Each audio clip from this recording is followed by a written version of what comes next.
donc merci Yatma ni nga ko waxee léegi c'est une situation inédite. À situation inédite, un accueil inédit en quelque sorte. Et comme vous l'avez dit tout à l'heure, on est parti avec une équipe de 11, on revient avec 4 médailles, une d'or, 2 d'argent et une de bronze, pendant que nous connaissons des turbulences ici. Donc, moi je dis, c'est ceux qui ont eu, les autres n'ont pas démérité, mais ceux qui ont eu des médailles, vraiment, je les considère comme des héros. Comme des héros, parce que là, vraiment, il fallait sortir de ces tripes sans compétition nationale, sans rien. C'était pas imaginable. Mais avec la volonté, la hargne, l'envie de vaincre des uns et des autres, ils sont parvenus à avoir ces résultats qui cachent en quelque sorte un désarroi ici, au plan national. Parce que jusqu'à présent, on est déjà presque en fin mars, on n'a pas démarré les compétitions, c'est du jamais vu. Mais c'est dû à certains faits que je ne veux pas relater ici. C'est la destruction du dojo national. Oui, voilà, c'est ça au fond, qui était notre siège fétiche, je dirais.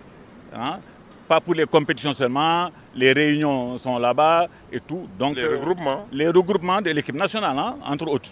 Donc, ils ont trouvé les moyens, vraiment, et je tire un chapeau à l'équipe fédérale aussi.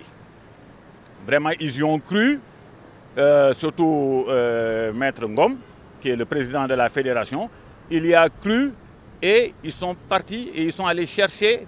Et c'est lui qui a demandé à ce que il a envoyé un message pour dire aux gens que les gens viennent pour les accueillir. Moi, j'ai dit tout de suite, je vais y aller. Je vais y aller parce que c'est de mon rôle. Non pas parce que je suis directeur dans la fédération, mais il m'appartenait quand même de venir pour accueillir ceux que j'appelle des héros. En tout cas, def nañu lu rëy de. Def nañu lu rëy, def nañu lu rëy li si des kay mooy les gens disaient dans le temps ku def lu rëy am lu rëy. Donc même si bu ñu amulee lu rëy tamit qu'on ait un dojo. dinañ ko am incha allah. incha allah.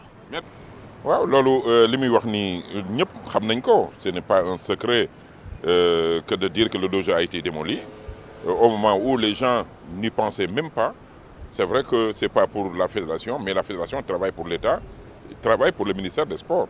Donc loolu war nañu mën a tax ñu wutal fédération judo quelque part un terrain où on peut construire un dojo.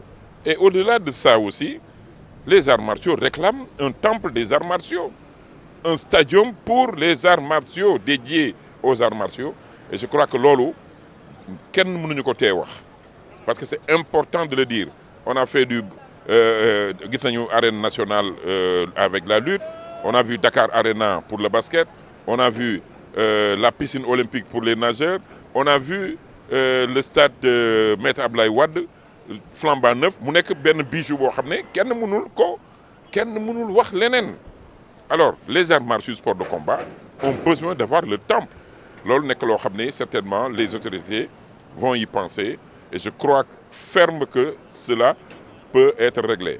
Il y a aussi le tir, parce que le tir aussi a perdu son terrain. Et Mamadou Ba, à l'heure actuelle, a comme souci de régler ce problème.